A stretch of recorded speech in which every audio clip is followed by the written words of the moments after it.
Ho, ho, ho! Hello, everybody, and welcome back to yet another RnRGzrs show. Thanks again for joining us. I'm your host, Murph, of course, and as always, my partner, the most dangerous man in west side of Chicago, Doc Fox. I don't know what the hell I'm talking about, Doc. How's it going, man? Doing all right, man. It's Yeah. been an eventful week, man. We got a little bit to tell the folks about. So Boy, oh before we boy. get into all that, I'd like to first and foremost thank everybody that's watching, all of our loyal viewers and subscribers. And if you've been watching us and haven't subscribed, please do so. Tell a friend, all that good stuff, and help spread the word and let us know you're out there. Yeah, And definitely. yeah, Yeah, there you go. Please subscribe, definitely. But absolutely, man. Freaking A, what a week. What a week. Just crazy. A lot of things happening, but as usual, the usual soap operas are just rocking and rolling, man. And, keep rolling, absolutely. yeah, but let's get into a little concert news first.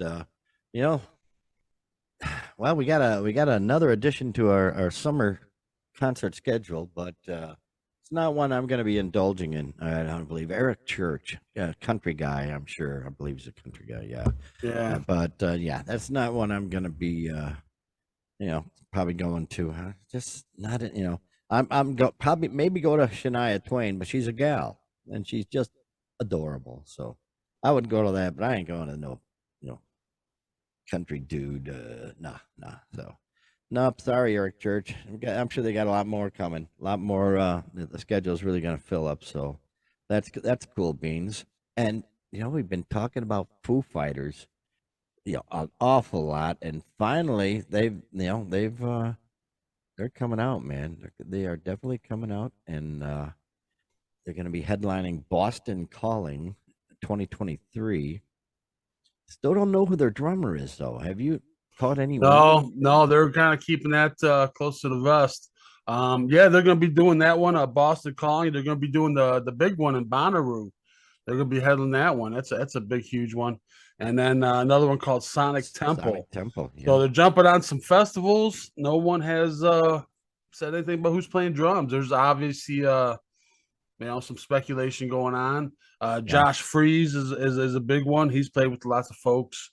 Oh gosh, can't think of the top of my head, but also Rufus Taylor, son of Queen drummer Roger Taylor.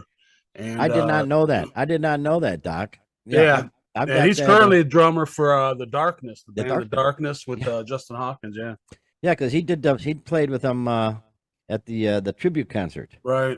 Yeah. But I did not know.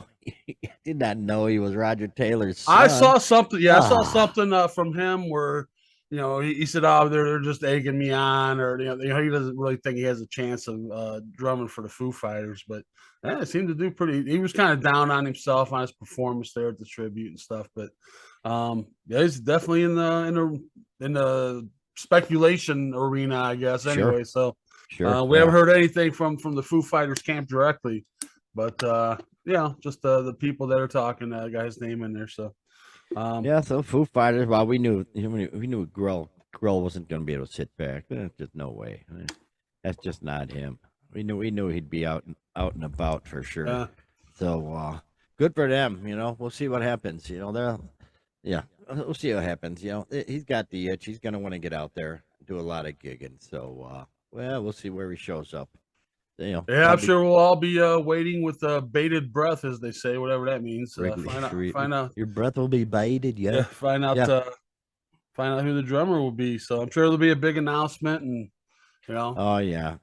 Maybe it'll be Shane Hawkins, man. Maybe. Well, maybe Dave could take up the drums, take back the drums again, and just hire a singer guitarist. No, that's stupid. That won't happen. But yeah, well, I know. He certainly could do the drumming, though. But yeah. But So we'll see what happens. That's the problem when you're multi-instrumental. He's got big shoes to fill, whoever it is. So, it'll be cool. Speaking of not cool, let's go from cool to not cool. Oh, this is our favorite our favorite band, Journey. Time for your favorite Time soap opera. Yeah. As the world turns. Yeah. So, oh man, it's just amazing. Just amazing. You know, Jonathan Cain, he says he will be on tour with Journey next month. They're not wasting any time. He's going to get right back in there. And I'm stunned. I'm stunned and amazed. I really, We spoke about it on the last show, and I don't see how that could have been.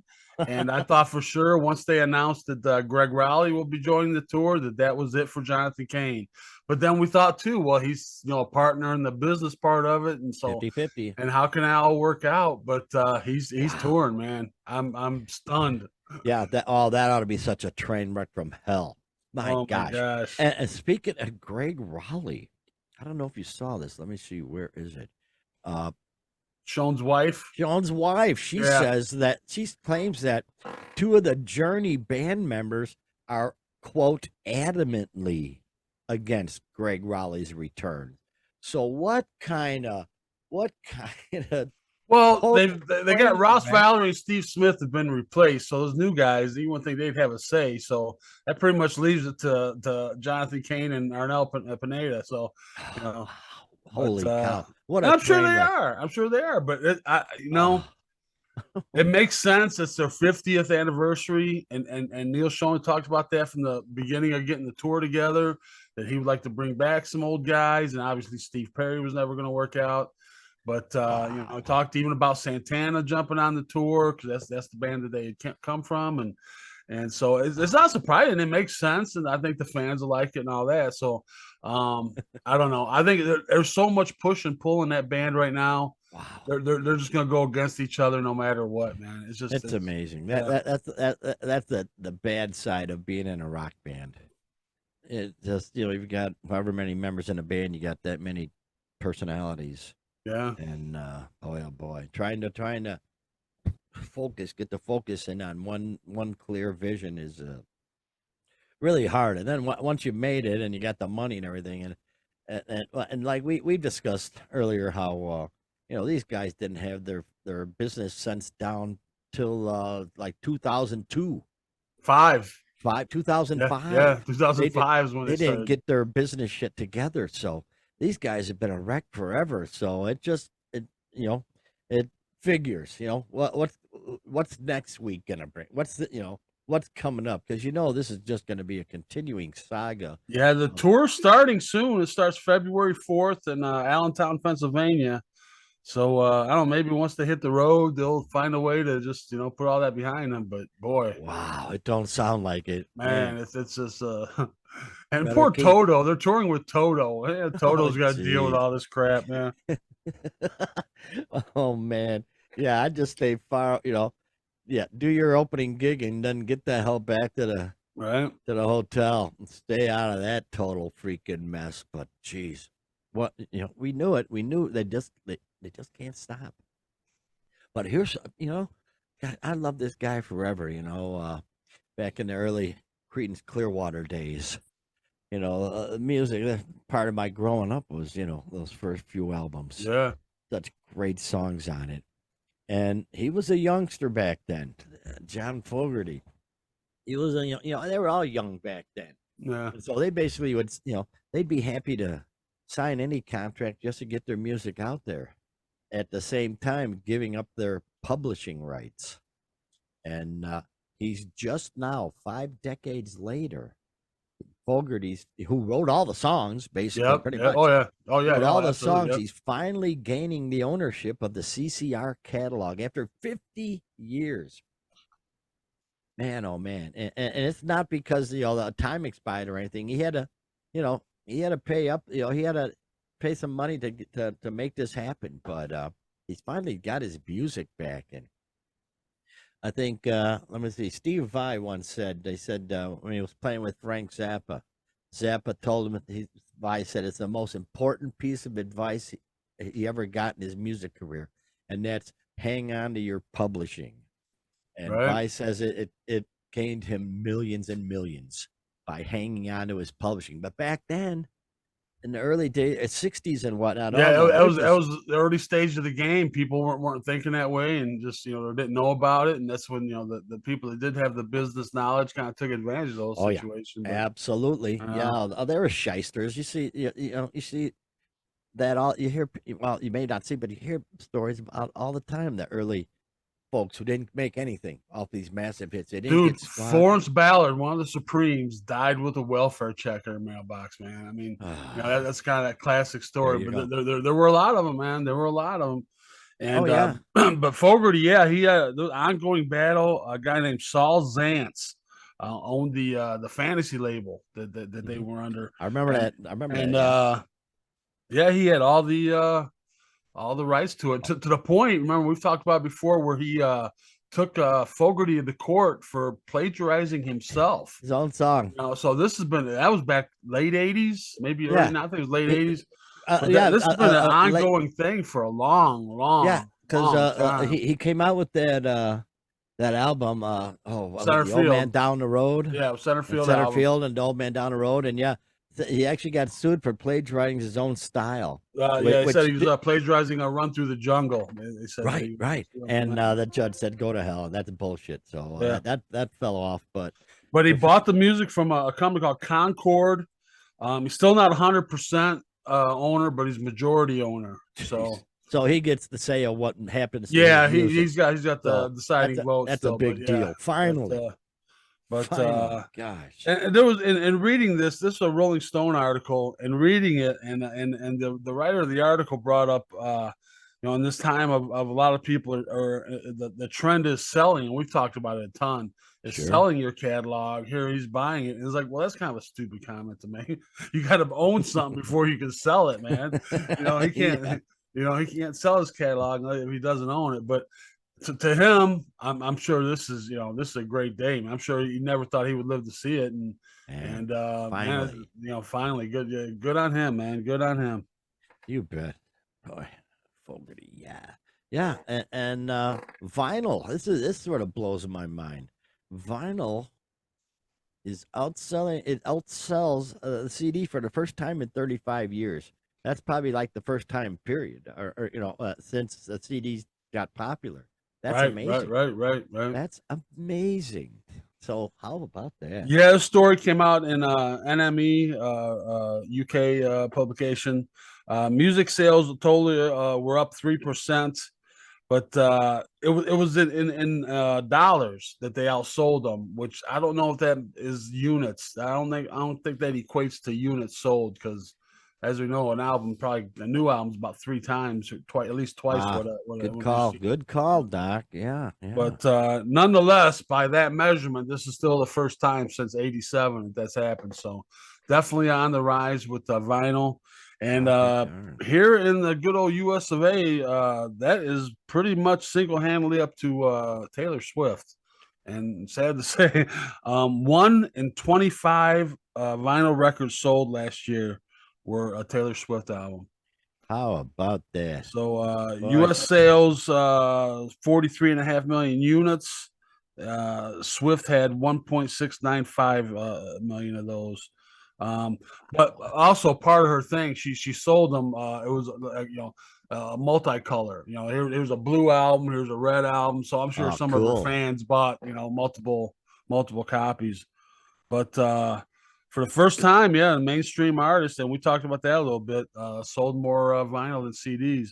And the top 3 in vinyl was Taylor Swift, number 1, number 2, Harry Styles, and number 3, the Beatles, a little known. There you go. How about that? Yeah, very cool. Yeah. Oh yeah, back in the day when I was in 8th grade, I bought a multicolored Wheels of Fire, cream from Germany. It was the janitor had come back from Germany, from the war, or from not. He was in a he's in a service. World War II. Yeah, he come back from Germany, and he had a bunch of albums with him, and he sold me a multicolor Wheels of Fire, which I should have kept. Oh my gosh, I could imagine that'd be fairly worthwhile. But yeah, I love them specialty albums. So you might as well in this day and age, try and get some kind of gimmick to get your album sold. I'm really Yeah, surprised at that. Jack White with Third Man Records. He does a lot of that kind of stuff. A lot of. Does he? I remember hearing him in an interview where he was talking about trying to find a way where when it gets to the end of the record and it's sends it back to the needle back, Right. finding a way where it would just automatically reloop. And he was trying to find a way to do that. I don't know how that could be done, but yeah, they're trying to do a lot of different stuff as far as that goes. But Yeah, what the heck? But yeah, vinyl. We've talked about that. Vinyl's definitely on the rise, and there's just more evidence of it. So I know, man. Well, I know. Every time I go to your place, you've got something spinning on the turntable. yeah. So freaking A. Yeah, yeah, and this is an odd story. I don't know. U2, man. Upcoming U2 album. They got an album coming up, but it will feature 40 new versions of old U2 songs. I don't get it. That's like a new. That's new. That's a first, I would think. Yeah, there's been artists that have kind of revisited songs from time to time, but to do a full out album, this is 40 songs. That's got to be a double album. Double at least. album, yeah, yeah. And yeah, to kind of update old songs, which I'm kind of on the fence on. It's kind of like, yeah, I'm sure a lot of artists have wanted to do that, and thought, years down the road, oh man, if I did this song in this style or give it this treatment, things I could have done differently with it. But at the same time, you remember that song for yeah, your whole life. Yeah, it was what it was, and it is what it is. And, Case in point, in my own personal situation, the Woodstock album. I've listened to it a million times. I've heard it, heard it a million times, and then I got a remastered version of the Woodstock albums. The album set, and I think I only played through it once because it just didn't sound the same. Right. It was disappointing because remastered. No. We don't want to hear it remastered. People want to remember it like they remember it, know. And for U2 to redo their, hopefully they're gonna totally reimagine them and not just maybe put in a little. Well, that's what it sounds like. There. Yeah. They said Bono's voice has changed over the years and matured, and they want the songs to kind of fit that and all that. So. On one side, it almost seems like almost like a Spinal Tap kind of move, But I like their. Have you run out of material that you got to redo your old stuff, or I don't know, but I like the South Park version of Bono. Yeah. Oh yeah. I'm dancing. That's so cool. But yeah, we'll see. Obviously, we'll see. Hopefully they don't automatically download it onto people's phones or whatever, like they did that one album. Yeah, that's right. They had they sold the iPods back in the day, and they already they were forced to get a U2 album with it. Oh boy. This is these guys. They just won't stop. There they are, man. God bless them. Rolling Stones, man. The Rolling Stones. Rolling Stones, apparently new music is on the way. These guys are never going to quit, man. Dude, that's amazing, man. Fucking Keith Richards. Richards, he's confirmed via Instagram that new music is on the way. He posted a short video on his account today to share the update. Hi, guys. Here we are again, he says.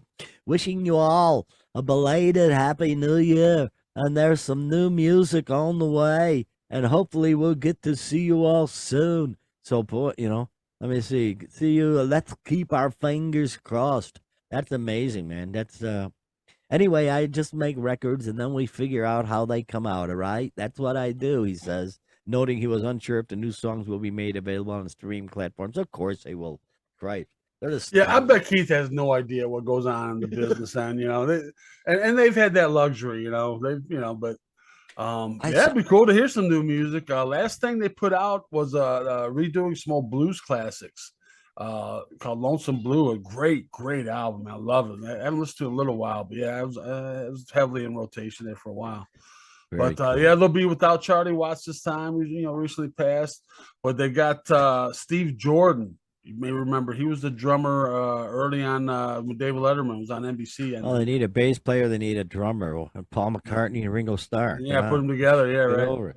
What the hey, man? Yeah, I The don't think Stones. either one could be up to a full tour like the Stones, though. Man, those guys Yeah, are just what? amazing, man. Those guys are Yeah, amazing, man. they are truly out of their minds. It's just And I guess Ronnie Wood has made some statements too that they got some stuff coming out too. So yeah, we'll wow. see what's going on I'll with be that, man. darned. The Stones. God bless them. Freaking a. What do we got coming up here? Oh, my favorite dude, man. My favorite dude. There they are. They're Twisted Sister. Yeah, looking good, man. Yeah, they're apparently they got into the Metal Hall of Fame, huh? I'd be damned. Yeah, I was barely aware there was such a thing, but yeah, they got in the Metal Hall of Fame. It's in L.A. and I guess Mike Portnoy and Steve Vai will be doing the induction ceremony speeches and whatnot, which kind of surprised me. I'm not a big Twisted Sister guy by any means, and I don't think they should be in any Hall of Fame other than Clown Hall of Fame maybe or something. I don't know, No, but and they're not metal. and it's They're just calling them metal. They're just rock and roll. they They're were just not always just metal. a gimmick, just kind of a gimmick with Yeah, novelty songs and just I don't and know. cool videos though. They had Yeah, they were kind of cartoonish. Yeah, Niedermeyer. Niedermeyer from Animal House. He was a big part of their Oh yeah. videos, which was really funny. Yeah, they're kind of cartoonish, kind of, yeah, that's what I mean, kind of Oh gimmicky, gosh. but Oh, and by the way, D. Schneider did throw kudos to John Fogerty, which I'm sure Fogerty was really hoping for. He sent him a oh, life's tweet. complete now, yeah. Yeah. Fogerty can breathe easy because D. Schneider sent him a tweet. Congratulations, John. It's awful what happened to you. You gave us your music, and now once again, it's yours to give. Well, okay. Seems like D. He's going to keep his name in the press, Yeah, he tries one way really or hard another. to keep up. Yeah, he's always commenting on stuff. We reported on a few things where it's just him commenting on stuff. Yeah, Oh, that is just whack, Jack. but I guess they're going to perform at the ceremony. It has to be the first time since 2016. They did what they called the 40 and Fuck It tour, which was they're celebrating their 40 years together. Yeah, I know, potty mouth, and that's what it was called. I'm just quoting it. True that. And they had Mike Portnoy stepped in then to fill the shoes of deceased drummer AJ Pirro. Well, you can't go wrong with Portnoy, man. Oh no, he's my gosh, notch, what man. a monster! Extreme Theater drummer. Forget about it. But yeah. So Twisted Sister. So he's going to play with them at the ceremony as well. So I don't get it though. Metal Hall of Fame. They're not metal. They're just a good rock and roll band. And I think that's probably due just to what we were talking about, just by D. Snyder just keeping his name out there and just keeping some relevance. I saw D. Snyder solo one time at Riot Fest, and it was early on in the day. Hardly anybody was there, and I went from the gate, walked right up to the front of the stage. There was nobody there, and I remember him stopping the show to make a statement. The way they have the stages are right next to each other. They call it a ping pong stage. They're right next to each other, and so you got people over here waiting for their band. And D just stops the show. He goes, "Let me speak to the indifferent here for a moment." He's like, "I understand you're over there waiting for your band, and I can respect that and everything, but don't ignore." He was kind of pissed. They're just sitting there reading a book or whatever, not even enjoying his show or whatever. Whatever. Beg. Come on, you don't beg. You don't. You never beg. No. Just do what you're supposed to do, and and hope for the best. Try to win over some fans, and that's all. Well, that one time I saw Priest, and I probably told the story. They after the second encore, it would have been more than enough, but they had to come out and kept. They got like 5 encores, but at the end, the KK is almost on top of the speakers. He's almost begging, "Please give us one more encore." No, never beg. Yeah. You do, you give them what they want, and you don't like that from your rock stars. No, you want them to, how laid back and stuff. So, here's a story. You don't hear much about this kind of stuff. People with the merchandise and whatnot, but this mom, it's obviously she's mom ordered to pay back 140 pound made selling 140,000 pounds. Yeah. Making fake band T-shirts on eBay, or she got to go to prison. Yep, prison, man. That story interests me because you see it all the time. You know, there'll be guys outside the concert selling shit. Remember, we bought some I shirts like wonder that if at the wasn't our Stooges Iggy. show. Yeah, Yeah, yeah, it was one of the best quality shirts I've ever yeah, bought, though. yeah. And it was probably a bootleg. Well, that's how they got busted. Was Well, hang on. oh god, what's the name of this place? With Keep talking. I'm gonna go find it. Go ahead. okay, the Trading Standards Exports from Newport, South Wales, and apparently they tested the shirt. I don't know how they go around collecting these shirts or whatnot, but they tested the shirt and deemed that it must be a bootleg. So her name is Johanna Donnelly, and she just makes all these fake, like different metal shirts, and um, you got it there. Yeah. Yeah, here we go. Here's the Iggy shirt. We bought this. This is a great quality shirt too. Really nice. It's got him and his lovely body on the other side. Yeah. We bought this outside the Iggy thing, and I'm sure it's bootleg, of course, but it's the best quality shirt. Yeah. Yeah. God bless it. Well, that's man. why I was saying why you were looking for that. That's how you got caught. The trading standards experts tested it and deemed that it was a. I'm wondering, was it too high quality to be official or what? Wow. So, Maybe that's how you get around it. Yeah, they figure, oh Christ, it's such so a yeah, quality she was selling these on eBay, and I don't know how it fell into that organization's hands, but it did, and they busted her, and yeah, she's got to pay back most of her money. Not let's see, she's made £250,000, what's over in the UK, so pounds, over 3 years, and she's got to pay back £140,000. So a little over half of it she's ordered to pay back or go to prison, man. That's pretty. Wow. And I'm sure there's tons of people doing that, selling stuff on eBay and Amazon or whatever, just homemade bootleg stuff, man. And more than likely, yeah. I would like to know if was she trying to say that these were official? There's got to be some kind of caveat to this where, I don't know, but nonetheless, be careful if you're out there selling bootleg stuff, man. Yeah, absolutely. Jiminy creepers. Yeah, here's an odd story. Where we've been talking about Pantera a lot. And Zakk Wylde obviously is an excellent fit, but Jiminy creepers, man, what's going on with this noise?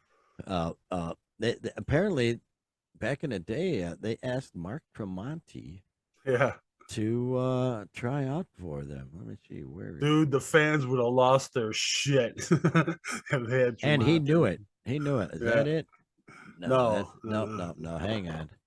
There he is. Remember when they were first starting to put this together, and remember at one point Rex Brown said anybody except Zakk Wylde. I mean, he was like, Isn't that really amazing? Yeah. So wow. I mean, obviously great choice. That's who they ended up with. But I guess in the meantime, different names are getting thrown around or whatever, and Mark Tremonti was approached about it. So and he knew right away. I think the fans would have lost their shit on that one, man. Yeah, he's a smart guy. Here's how he puts it. He says, a number of years ago, I was talking with Rex at the Download Festival. There you go. And he was talking about a possible Pantera reunion. He looked at me and said, you should put your name in the hat. And I was like, no way, man. You have to be a certain type of personality to take on that role. And he's correct. And I think they probably found pretty much the only guy that could do it. Yeah. Quite honestly. I mean, and then he went on, it's not just about the playing. It's very much the personality, he continues. And Dime had such a huge presence. Put it this way. Nobody's going to flip off Zakk Wylde on stage. That very well might do that to me, but there's just no way I would put myself in that situation. So he got smart right away. Yeah. He doesn't have the hair. He doesn't have the out of control persona that was doesn't needed, have the resume, and I don't know if he's got the chops. Quite honestly, he probably does. Well, I was going to ask you that because I'm gonna bust you out a little bit here. You used to be Mark Tremonti. I was his student. I was in I was in his. Actually, it's the best damn Creed tribute ever. I'm nationally touring tribute act. Tribute My Own Prison, we were called. If anybody wants to check out any videos, actually go to YouTube and look up Mesa Storm. That's my personal page. I've got some videos on there. Mesa Storm, MESA Storm, and check it out. But yeah, But I was just going to ask you, how does his playing style? How would it even fit in? I mean, you probably well, know he better could than have anybody. done. My question would be the leads, if he could handle Dime's leads, because all the chords and shit. Oh, he could handle. I mean, that Creed shit. Some of that stuff. He's a big Mesa fan boogie, Mesa Boogie fan, Mesa Boogie fan, which Mesa Boogie being the amplifier of all the new metal and hard rocking guys. But Dime was a Randall. Lots of Yeah, crunch oh, to incredible amounts of chunk. I yeah, call yeah, it chunk. yeah. All them bands. Yeah. But Dime was he used Randall amps, but and got it. His unique tone. But hey, Tremonti probably could have done it playing wise, but persona wise, no. No, No. You need a wild man out there. no. No one better than Zach Wild for sure. Yeah, it Yeah. sounds to me like it was kind of Rex Brown just making kind of, while they were sitting there bullshitting or I give whatever. Yeah. Tremonti credit though. When I was playing, I had done no drop D at all. I'd never done any drop D, and then I got a chance to be in a Creed band, and God, I just love the writing on some of their songs. Some great music, and I had to learn drop D, and so I gave him a lot of kudos, man. I learned an awful lot doing drop D, and he did some open D tuning and whatnot, so it was all good, but.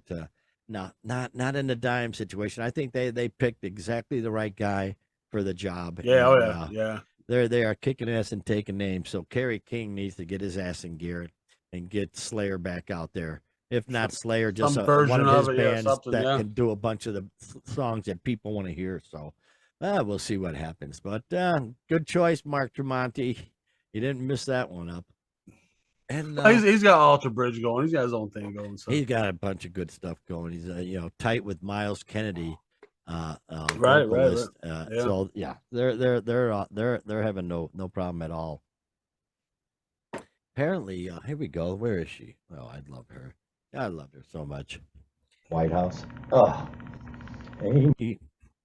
Apparently, they got a biopic coming out on her called Back in Black. And Back to Black. Back to Black. You're Yeah, right. that was the name of her big album. And yeah, she got a biopic coming out, man. So that should be interesting to say the least. Yeah. What boy? Oh boy! Talk about a talent going too soon, man. Really, she she was more jazz than anything the way I saw it, but she just had the smoothest voice, the greatest voice, and she was just hitting her stride. Yeah. Didn't she do something with Tony Bennett too, or I know Something along those she's lines. done Yeah, some yeah. crossover things, Yeah. and God, she was really just getting in her stride. Everybody knew she had a problem with alcohol. That one of her biggest hits was named Rehab. So Yeah, it's kind of ironic. Yeah. yeah, It's a sad way. what a shame, and it's alcohol that killed her. But boy, she was just starting up. Oh gosh. Yeah, the most I guess the most recent big member of the 27 Club, unfortunately, and yeah, just a budding talent, to just boundless talent, man. Yeah, we still got to deal with Madonna, Yeah. and people Yeah, like that. yeah, So, yeah. Yeah, I mean, she definitely had a different kind of niche, had her own personality for sure. She was a real deal, man. And so I guess this movie's endorsed by the estate, by the family, and everything. So yeah, it's yeah. always good to see that. You always like to see that in your biography. Well, what they say, according to the press release, Back to Black is going to quote focus on Amy's extraordinary genius, creativity, and honesty that infused everything she did. A journey that took her from the craziness and color of 90s Camden High Street to global adoration and back again. Back to Black crashes through the looking glass of celebrity to watch this journey from behind the mirror, to see what Amy saw, to feel what she felt. That'd be a good movie. Yeah, I know hoping for she the had a best on pretty that. dysfunctional relationship with her boyfriend. So yeah, I'm sure that's all going to be part of that. So yeah, Yeah, should be yeah. pretty good. Yeah, good for her. Boy, she had such a great voice. One a voice you could pick out. Immediately. Oh yeah, Knew distinctful. Yeah, immediately very, what very, was going on. And oh boy, what a drag. very distinctive. Speaking of drags, man, oh man, Yeah, we lost a few of them this week, it's been man. quite a bad week for some of our favorite musicians. I'm going to start right out with Robbie Bachman, who was the drummer of Bachman Turner Overdrive. Here he is in his heyday with the Bachman Turner back there. I love them. Oh, yeah. They're basically a offspring, partial offspring from the Guess Who, I Right, guess you right. could say. But yeah, they had some great albums. I got their Not Fragile album, and Yeah. I I've think got a I've got the couple. one Yeah. before that. But yeah, what a shame. He dies at I think 69. I got 4-wheel drive and I got like a best of or something. But yeah, definitely. They definitely have some great songs, man. You Oh ain't seen man. nothing yet, and oh, brother, Yeah. yeah, very cool. So Taking care of business, all them. yeah, taking care of business. Yeah, I played that song a lot. It was so easy, Yeah, as a that- DJ, I played that a lot too. It was one of those songs. I mean, it's iconic, man. It's one of those songs. BTO, they'll probably never be in the Hall of Fame or anything like that, but just kind of one of those, good I rocking bands, guess you man. want to call it like a second tier kind of 70s band, but just, we're around for a good while. You got Randy Bachman and it was Bachman and Turner. So you had the three Bachman Fred Turner, brothers. and then Yeah, Fred Turner. yeah, and Fred Turner on bass. So I'm sure they had at least a handful of top 10 hits. So, yeah, they may not make the Hall of Fame, but probably more because they're Canadian. But I'm just kidding. there might be something to that. Who knows? The Guess Who's probably right there with them. They'll never get in either. So yeah, but what a shame he's gone. And boy, but jeez. Well, I guess they kind of short lived. Randy Bachman split in '77. Band kind of kept going for a few years, and then in 1980 they finally. I mean, without Randy Bachman, it's pretty. What are you gonna do? But so they hung it up in 1980, and then Randy decided to get things back together in '83. But Robbie didn't join him that time around. So they did one album, and then that was kind of it. Kind of fizzled out. But yeah, one of those guys that definitely rock and roll named Bachman, and he is uncle to Ty Bachman. Tal Bachman, yeah. Tal, this is a story of a girl. No, that's a different song. She's So High. Oh, She's So High. Yeah, I did that song in my last band. Oh, that was so cool.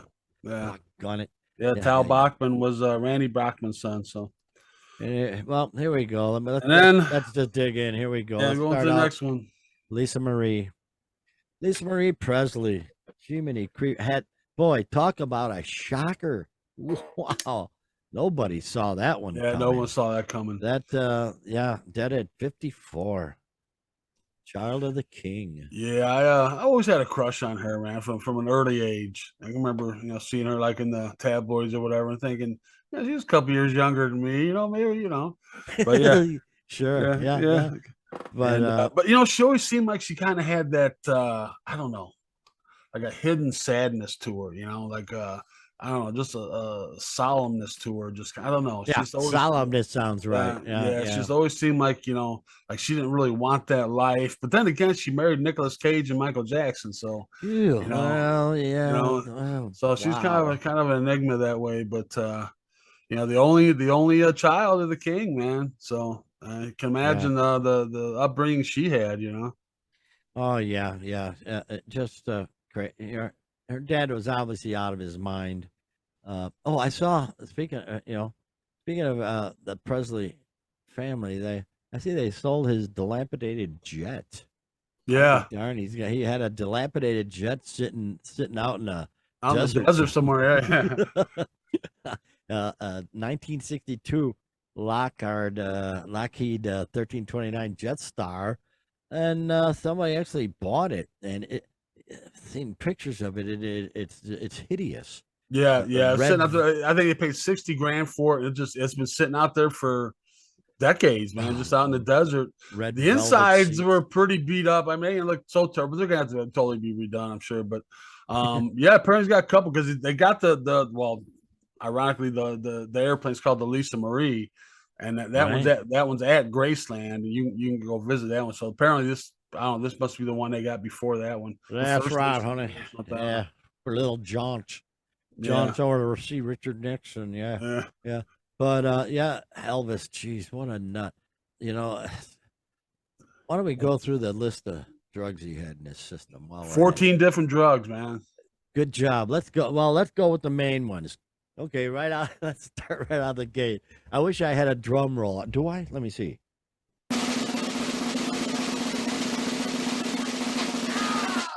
Okay, he had codeine in his system. That's not surprising. I myself have, I have a supply I have doctor prescribed painkillers always because every now and then I need. Yeah, but so was his. His were all yeah, prescribed. yeah, but I don't abuse them. Yeah, the bottle will last me 8 months, 9 months. So but hell, Elvis, geez. Well, let's go on because this is stunning. Like a bottle's breakfast for Elvis, man. Crying out loud. And remember now, remember this. All of this was prescribed by Dr. Nick. So he had morphine in his system. Now, Christ Almighty, I'm friends with morphine. I've got me and morphine are friends. My second heart attack, it was so bad. They were jamming it into both arms. They had to open up a second IV in the other arm, and they're jamming morphine into both arms. And I took it better than Elvis, so I'm feeling pretty good about that. And the funny thing is, it didn't work. It was a bad one. Morphine didn't even help me out then. But okay, methylaquone, Quaaludes. Oh, better known as Quaalude. He had Quaalude in his system. So that's a barbiturate. Good old Royer 714. Royer 714, brother. Good call. Oh, yeah. Oh, those were horrible. I've back in the 70s, Yeah. So I've heard. I was not a friend of Quaalude. No. He had Valium in his system. Jeez. Chill out, my man. Valium. What the heck? Okay. Okay, so we're up to 4 now, and they're all 4 pretty impressive. Okay, so now he's got some desmethyldiazepam. Far out. Whatever it is, it sounds great. Then he had some ethinomate, which is a hypnotic and sedative. He had ethchlorvilnor, which is a sedative for insomnia. Well, oh my God! Insomnia, man. You've got 6 other drugs already, but the last 3 are really impressive. He had pentobarbital, short-acting barbiturate. He had phenobarbital, which is another short-term barbiturate. He had butabarbital, which is to treat insomnia and anxiety. Holy cow! What? That's impressive. God bless him. Wow. He goes to the doctor with a shopping list, man. Hey, Dr. Nick, I need some of this to bring me up. I need a little of this to bring me down. Holy cow! Sideways. Yeah. That is so impressive. Wow. Well, that's what I'm saying. Just for Lisa Marie to have to grow up in that, and just that had to be crazy. Who knows? Just the wild stories about Elvis. I'd love to do a deep dive. One show do a deep dive on Elvis' life. Yeah, because he was outside of his mind. But Lisa Marie, 54. She had 3 albums out. She made 3 albums. She tried, it just didn't work. But she had 1 hit. What was it? Lights Out over Memphis, something like that. I remember. But boy, oh boy. Yeah, God rest her soul, man. She'll be she owned Graceland. It was in her name, so I'm sure now it'll go to her kids. And she was married. Yeah. She was married 4 times. I think most of the kids were with their first husband, Danny Keel, if not all of them. Well, wait a while now. Now her latest, I thought she had the twins with. Oh, okay. I believe. I don't know the whole layout, all that. Yeah. And then she had just thank God she didn't have any kids with Michael Jackson, man. 20-year-old son died in 2020. Suicide. So I mean, she's just by all reports I've seen, she just hadn't been the same since his suicide. No, she said it just you can imagine it just ripped her apart. So she's what a drag. Yeah. But rest in peace. Well, she died of cardiac arrest, so very well. And apparently she was just a broken heart. Yeah. A couple of days before, I think she was at the Golden Globes. Yeah, they had the Baz Luhrmann movie of Elvis about her dad, and I haven't seen it yet. I'm going to, but yeah, did very well at the awards, and she was there and doing the red carpet thing and all that. And but she looked unsteady, apparently. Yeah, from what I saw, just kind of maybe like her heart wasn't really in it. Kind of seemed to me. What a drag. What a drag. Yeah, that was just a few days, and a couple of days later, had a heart attack. So. But as you can see in the picture I posted here, there she is. with another man who passed 2 days before her. Legendary English guitar. I mean, one of the monsters of guitar. Yeah, Jeff yeah. Beck passed away. Yeah, yeah. I went out and I went back and looked at my. I'm an early Jeff Beck guy. I got Jeff Beck Shape of Things, Oh, the Yardbird really stuff. Yardbird stuff, and then of course Jeff Beck Truth Oh yeah. and Blow by Blow. Blow by Blow. Yeah, I've got that one. Yeah. I loved his early stuff. Yeah, you've got him covered more than I do. I just got Blow by Blow, which is all Yeah. instrumental, but Unbelievable. Well, he kept it obviously pretty quiet because not a lot of people knew about it. Crying out loud. So it just sort of came on. He got bacterial meningitis, I believe. oh really? Okay. Bacterial meningitis, and Yeah, I hadn't heard. and it came quickly, and boom, there he goes, man. So Jeff Beck, jeez, who'd have figured? One of those guys, always very well respected. I always kind of saw him as kind of a guitarist.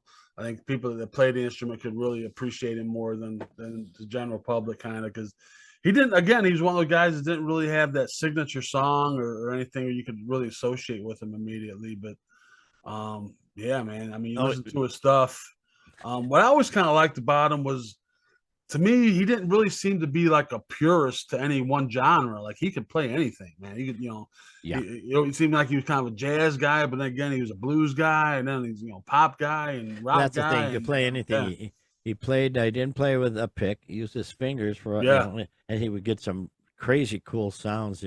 Almost like speaking sound. You just get a vast array of sounds out of his guitar. And you're right. He was. He didn't have a lot of big hits or anything. He didn't give a squat about the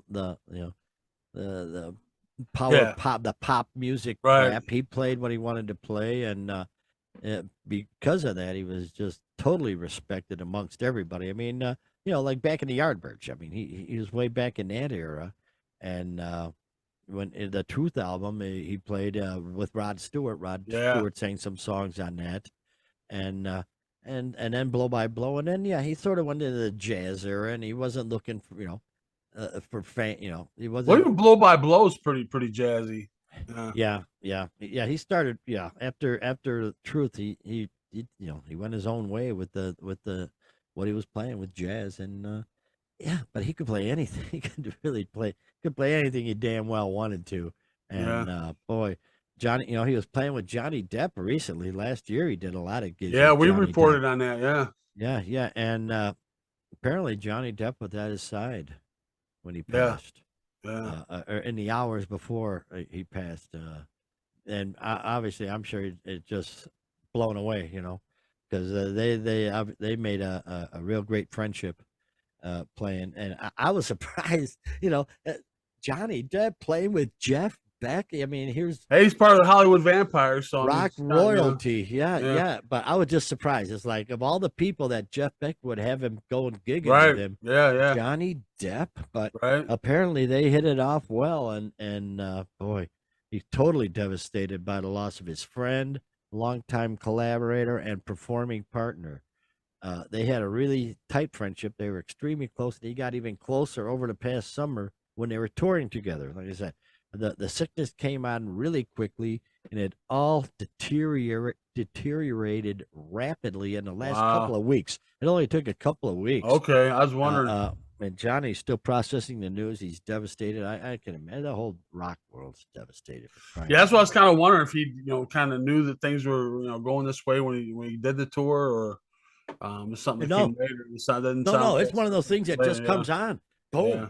And maybe because of his age or whatnot, he seemed to be in good health. But boy, oh boy, what a drag! And this is going to be a problem now with all our heroes aging. It's it sucks, but it's part of life. It just blows though. But our heroes are a lot of our. Well, he was recently he was on the Ozzy album. He was on that. So he's been kind of getting introduced to the recent generation. I remember, this is going back probably 15 years now, but he was on, popped up on American Idol at one point. or Kelly Clarkson. Wow. So yeah, Good guy. kind of introduced him a little bit to another generation. But again, you go back to the Yardbird stuff. I guess it'd be the most I don't know, hit wise. I guess where you could point to his work, but Right. which that's even kind of an interesting story if you ever look into that. Everything with the Yardbirds, starting off with Clapton, then he comes in, then Jimmy Page comes in. Yeah. and, Yeah. Let people know the Yardbirds. Talk about a super group. They've had at one point or another. They've had well, their members became super. They weren't, like a super group as you normally think of it. Where they came but I from. mean, the guitarist that band sprung. Yeah. Beck, Clapton, and Page. Are you kidding? That's ridiculous. Out of that one group, that's crazy. At that time and period in time, the mid '60s, to have those three guys is pretty amazing. Yeah. And just a real quick rundown on that, a history on that, if everybody's wondering. Okay, so I started off with Clapton, who just come out of John Mayall's Blues Breakers. And so they started, what was their first song? Oh my gosh, I should know this. Oh my God, what was their first hit? Oh my God. Clapton only had one hit with him.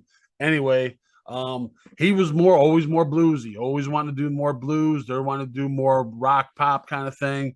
Okay. So they split off. They went to Jimmy Page first, who was a known session player in the area, very well known and respected as a session player. And he said, no, he's going to stick doing that.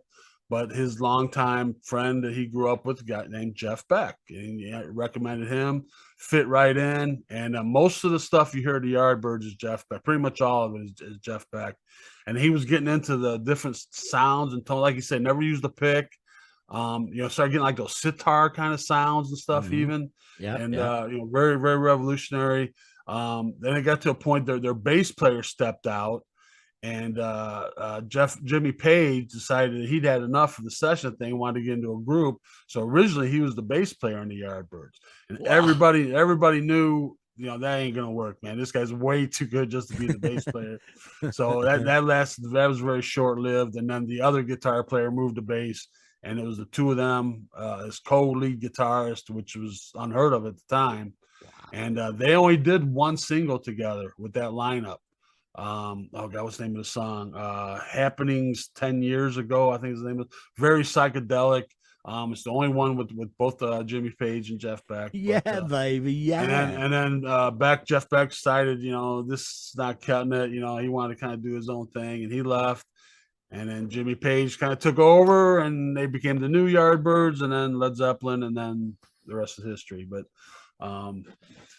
so Jeff Beck, then he kind of did his own thing at Jeff Beck group with Rod Stewart, and just did solo stuff, and wasn't really like in the public eye a whole lot, just kind of, just like I said, just kind of, to guys that love the instrument, he was, well known, well respected, and loved, but general public, you didn't hear him on the radio a whole lot or anything, but yeah. And this Yardbird shape of things here. Here's how old this sucker is. They've got a notice on here. This album is also available on 8-track stereo cartridges. So absolutely, that's good. Not even cassette. This is before even cassettes. Yeah, but you could get it on an 8-track stereo cartridge. 8-track stereo cartridge being hands down the possibly worst platform in order to deliver your music ever, ladies and gentlemen. I'd let them know who the hell thought of that. Wow, they were fun to fix. Fix. I'm guessing that was just the only way to make it portable at the time. That was the only way to do it. But kids these days don't realize the struggle we had. No. Even with cassette tapes. You had to get yourself a pen.